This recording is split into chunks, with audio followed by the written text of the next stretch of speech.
On Wednesday last, in the Memorial Hall workshop, Mr. Walter Wilde of Wakefield delivered an extremely fascinating lecture on the empire.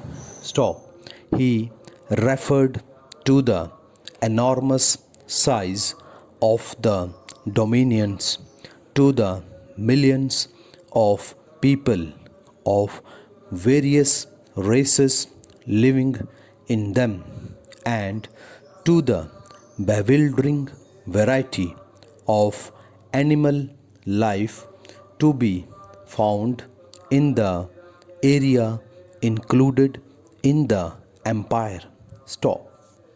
He deplored the frequent wars which had weakened British South Africa in the past and expressed his belief that the future would tell a very different story.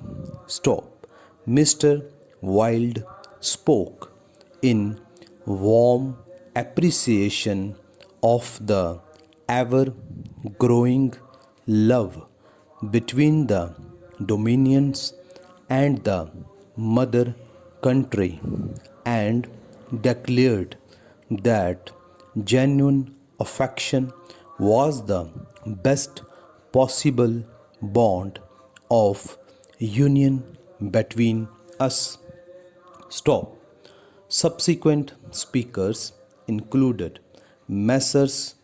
Hardwick, Shadwell, and Wagstaff, and the audience accorded a warm expression of thanks to Mr. Wilde for his lecture.